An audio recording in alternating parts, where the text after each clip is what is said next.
Ada apa dengan PDIP dan Presiden Jokowi? Kenapa elit PDIP menyinggung soal Presiden 3 periode, nepotisme, dan juga Jokowi pegang kartu truf Ketua Umum Parpol? Kita bahas bersama politisi PDIP Guntur Romli dan Kepala Departemen Politik dan Perubahan Sosial CASIS Arya Fernandes. Selamat malam Mas Arya, Mas Guntur. Selamat malam, Rizka. Selamat Selamat malam. malam, Assalamualaikum. Waalaikumsalam warahmatullahi wabarakatuh. Saya ke Mas Guntur dulu. Jadi kenapa Mas Hasto berturut-turut mengungkit soal wacana 3 periode, nepotisme baru dan pencalonan Gibran ini terkait kartu truf, bahkan menyebut sebagai political disobedience, ketidaktaatan politik.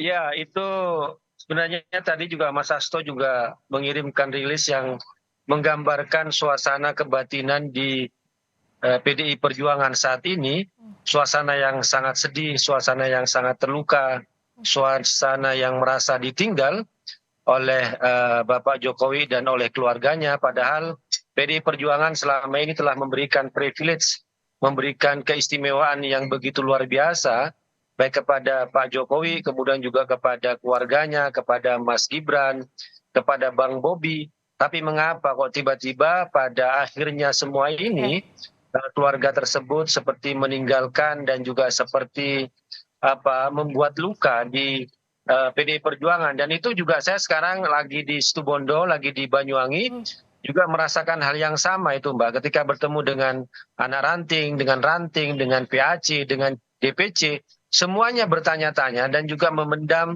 rasa yang sama, keanehan dan juga kesedihan. Kenapa kerjasama yang sudah dibangun selama bertahun-tahun dari Pak Jokowi sejak wali kota Solo, kenapa berakhir sedemikian seperti ini? Itu yang juga menjadi hal yang sangat katakanlah suasana kebatinan yang dirasakan oleh PDI Perjuangan saat ini, Mbak. Oke, Begitu. Mas Guntur, memangnya yang dirasakan PDIP saat ini seberapa besar efeknya saat Mas Gibran maju bersama Pak Prabowo, dan apakah sudah dipastikan bahwa artinya disimpulkan bahwa Pak Jokowi sudah tidak mendukung lagi PDIP karena kan memang tidak ada pernyataan tegas begitu ya, tapi secara de facto-nya seperti itu. Bagaimana? Iya, saya setuju bahwa tidak ada statement dari Pak Jokowi sampai sini yang meninggalkan PDI Perjuangan, tidak ada. Kemudian tidak ada statement Pak Jokowi itu yang meninggalkan Mas Ganjar, juga tidak ada. Tetapi ya kita harus melihat bahwa fakta-fakta terakhir ini ya, yang ketika sikap politiknya Pak Jokowi kemudian keluarganya khususnya melalui Mas Gibran itu kan menandakan hal yang sangat berbeda yang selama ini dibicarakan oleh Pak Jokowi sendiri 2 bulan yang lalu, beberapa bulan yang lalu ketika bicara soal ada yang bertanya tentang Mas Gibran yang akan maju sebagai Wapres. Waktu itu kan Pak Jokowi bilang, itu kan nggak masuk akal, lihat baru 2 tahun jadi wali kota, kemudian dari umur juga nggak bisa, ternyata juga seperti itu. Atau juga seperti yang disampaikan oleh Mas Gibran sendiri, ya tidak lama ya sebelum ini bicara soal tegak lurus kepada perintah Ibu Ketua Umum, kemudian akan tetap menjadi kader PDI Perjuangan yang baik dan sebagainya. Tapi kan sekarang yang ini yang kita lihat sekarang itu kan, kalau istilahnya masyarakat di bawah itu kok Mas Gibran tuh kayak ngece ya, kayak ngece kayak ngejek, kemudian kayak ada tipuan-tipuan gitu kan, kemudian bicaranya tidak bisa dipegang. Ini kan suasana kebatinan lah yang ada di masyarakat di bawah yang dirasakan, yang bisa saya sampaikan, dan apa yang tulis oleh Mas Hasto sebenarnya memang mencerminkan suasana kebatinan, kesedihan, kepatahan hati yang dirasakan oleh kader-kader PDI Perjuangan yang ada di bawah. Begitu, Mbak. Tadi Mas Guntur menjelaskan bagaimana suasana kebatinan dari kawan-kawan PDIP. Mas Arya, bagaimana membaca suasana kebatinan PDIP saat ini dengan hubungan politik antara Pak Jokowi dengan PDI Perjuangan yang selama ini jadi partai jangkar di pemerintahan, dan bahkan juga Pak Jokowi masih tercatat sebagai kader PDIP? Baik, terima kasih Firiska. Yang pertama saya ingin katakan bahwa ini memang situasi yang cukup sulit bagi PDI Perjuangan ya. Bagaimana dalam situasi yang sangat kompetitif ini, tetapi situasi menjadi rumit karena ada pada saat yang sama kader PDI Perjuangan juga maju bersama Pak Prabowo gitu ya. Nah, situasi yang kedua saya kira adalah hubungan antara Pak Jokowi dan Bu Mega mungkin juga berada pada titik yang paling titik terparah lah, dalam arti kata ya tanda kutip ya. Titik terparah karena usaha-usaha untuk memperbaiki hubungan itu sepertinya cukup rumit gitu, karena memang situasi kompetisi yang keras mungkin, yang ketat ya, itu membuat usaha-usaha untuk memperbaiki hubungan itu menjadi rumit ya. Hmm. Tapi saya lihat seperti ini juga, di awal-awal tentu saya kira kekhawatiran yang dirasakan, yang disampaikan oleh Mas Guntur tadi, itu tentu juga sesuatu yang normal ya. Hmm. Bagaimana PDI Perjuangan selama ini sebagai partai kader ya, memberikan ruang yang banyak bagi Pak Jokowi dan keluarga untuk membangun karir politik ya. Tetapi kemudian situasinya menjadi berbeda. Tetapi di awal-awal sebenarnya respon PDIP saya juga cukup menarik bagi saya, karena di awal-awal tidak ada respon yang cukup reaktif gitu ya. PDIP relatif bisa menjaga ritme politik untuk tidak secara membabi buta melakukan reaksi yang berlebihan ya. Oke. Tetapi dalam 2-3 hari ini saya melihat, mungkin saya nggak tahu, tetapi terjadi perubahan strategi ya. Hmm. Sepertinya serangannya mulai kemana-mana gitu. Hmm. Mulai terjadi pembangkangan politik, 3 periode, kartu truf ya. Apa yang Mas Dan Arya baca dari tujuan ini? nah, serangan yang mulai kemana-mana ini justru saya kira itu tidak baik bagi PDI Perjuangan ya. Karena tugas partai dan tugas pemenangan tim tentu saya kira ke depan akan berat ya. Apalagi di survei-survei kan sekarang terjadi kemandegan elektabilitas Pak Ganjar gitu ya. Jadi respon awal mungkin menurut saya jauh lebih baik dipertahankan oleh PDI Perjuangan dengan tidak memberikan respon yang berlebihan ya, dan fokus pada titik inti persoalan gitu ya, daripada misalnya memberikan serangan yang liar kemana-mana gitu. Nah, yang kedua Oke. adalah informasi pencalonan Pak Gibran ini kan juga sudah lama sebenarnya. Hmm. Dan PDIP kan juga tentu harus mengantisipasi itu lebih awal gitu ya. Oke. Dan informasinya juga sudah diketahui banyak elit gitu ya. Oke. Tapi mungkin serangannya justru datang belakangan gitu. Jadi Oke. ini saya kira dua persoalan yang terjadi ya, dua kondisi yang terjadi. Oke, Mas Guntur. Jadi kalau PDI Perjuangan saat ini bagaimana langkah ke depannya? Apakah memang yang paling baik adalah responsnya seperti awal atau saat ini yang diambil? Kalau kami melihat bahwa saat ini masyarakat sipil, masyarakat katakan yang selama ini juga netral terhadap partai politik, kan sekarang sudah mulai bersuara terkait misalnya putusan MK yang diduga diintervensi lah, atau adalah buah dari keputusan yang nepotisme dari paman untuk keponakan. Nah, itu kan komentar-komentar yang dari katakanlah orang-orang yang selama ini mereka netral dari partai politik, ya.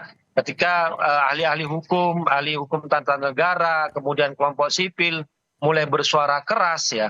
Jadi ya PDI Perjuangan sendiri juga melihat bahwa apa yang terjadi saat ini bukan lagi soal antara keluarganya Pak Jokowi dengan PDI Perjuangan, tapi sudah ada respon yang langsung dari masyarakat sipil langsung yang merasa mereka mulai merasakan bahwa ada semacam kembalinya seperti pemerintahan Orde Baru ya. Ketika semuanya bisa diatur, hukumnya juga bisa diatur, bahwa hal ini bukan hanya soal katakanlah seorang calon yang bernama Prabowo dengan Gibran, tapi ketika relasi kekeluargaan itu antara paman dan keponakan itu membuahkan hasil dari putusan Mahkamah Konstitusi, dan muncullah penolakan-penolakan dari dari masyarakat sipil, dari masyarakat yang selama ini netral dengan persoalan pilihan-pilihan politik dari partai politik, ya karena mereka sudah melihat secara jelas bahwa ini yang sedang terjadi. Mas Guntur, tapi kalau PDI Perjuangan masih pede dengan kondisi sekarang menghadapi pemilu 2024 dengan jalan yang berpisah dengan Pak Jokowi. Kalau secara anaknya maju gitu, Mas Gibran maju. Tentu saja kalau dari kader dari PDI Perjuangan sendiri ya tetap aktif ya, menyapa akar masyarakat ya, kita tetap solid, kita kita tetap kompak. Cuma ketika Anda menanyakan bagaimana suasana kebatinan pada saat ini tentang katakanlah dinamika politik yang ada, ya seperti yang diungkapkan oleh Sekjen dari PDI Perjuangan sendiri, Mas Hasto, yaitu ada kesedihan, ada luka, ada patah hati. Tapi tentu saja ya itu tidak membuat kami patah semangat dalam arti memperjuangkan Mas Ganjar dengan Prof Mahfud, karena ya itu merupakan pilihan dari kecerdasan, dari juga kejeniusan, dan juga dari representasi ya yang diinginkan oleh masyarakat, bukan representasi katakanlah orang yang sudah memiliki rekam jejak pelanggaran hak asasi manusia masa lalu, atau produk dari nepotisme, dari permainan hukum gitu kan. Jadi kalau kita lihat ya kita kembalikan kepada masyarakat, dan saat ini saya akan sampaikan tadi bahwa inilah yang benar-benar terjadi penolakan dari masyarakat, dan itu semakin menguatkan kami di PDI Perjuangan bahwa inilah yang benar-benar ingin ditentang oleh masyarakat dari produk-produk publik. Mas Guntur, tapi sejauh ini apakah sudah ketemu antara atau sudah berbicara atau berkomunikasi antara Bu Mega, Pak Jokowi dengan Mas Gibran? Kalau belum, apakah akan ada? Karena secara faktualnya kan Pak Jokowi ini bahkan disebut sebagai kader terbaik, pun PDIP adalah rumahnya Pak Jokowi sebenarnya. Ya, sampai saat ini belum ada komunikasi ya. Terakhir kalau pertemuannya Pak Jokowi dengan Ibu Mega kan waktu Rakernas ya. Waktu Rakernas ketika itu ada momen Ibu Mega menggandeng Pak Jokowi dengan Mas Ganjar ya kan.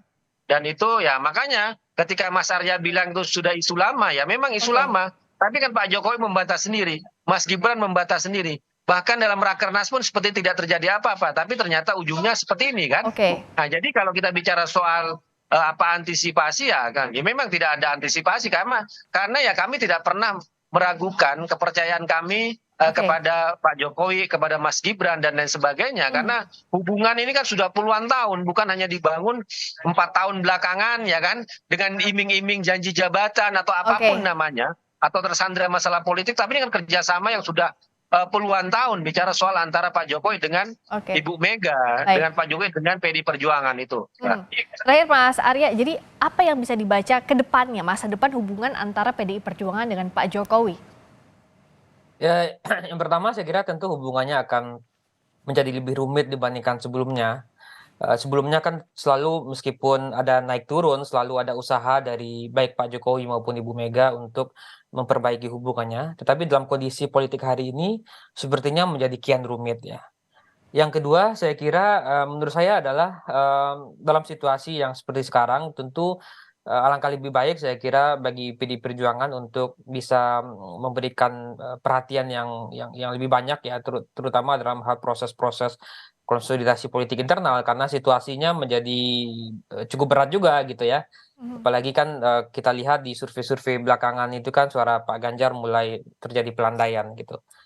Yang ketiga saya kira tadi seperti saya sampaikan di awal, mungkin serangan yang liar dan kemana-mana itu menjadi kurang efektif gitu ya, dan tentu tidak baik juga bagi PDI Perjuangan. Lebih baik mempertahankan respon di awal yang lebih natural, yang lebih terpola gitu ya. Nah, daripada misalnya serangan yang liar ini, tentu saya sepakat dengan Mas Guntur tadi, menukik pada inti persoalan ya, terutama pada soal isu-isu yang tadi Mas Guntur sampaikan ya. Itu yang saya kira menarik ya. Apalagi sekarang ini sebenarnya di tingkat global itu ada semacam tren regulasi-regulasi atau undang-undang yang melakukan pembatasan pada dinasti gitu ya.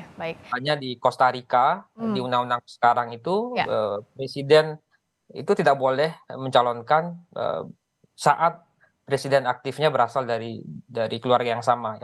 Ya, banyak negara-negara Amerika Latin juga terjadi pembatasan-pembatasan seperti itu. Nah, yang mungkin bisa fokus pada isu itu saya kira. Baik, kita lihat nanti bagaimana hubungan antara Pak Jokowi dan PDI Perjuangan di pemilu ini yang tampaknya akan berbeda dengan pemilu-pemilu sebelumnya yang tampak lebih rumit juga kalau kata Mas Arya tadi. Terima kasih Mas Guntur, terima kasih Mas Arya atas waktunya di Sapa Indonesia Malam. Terima kasih. Terima kasih, sama-sama. Terima kasih. Terima kasih.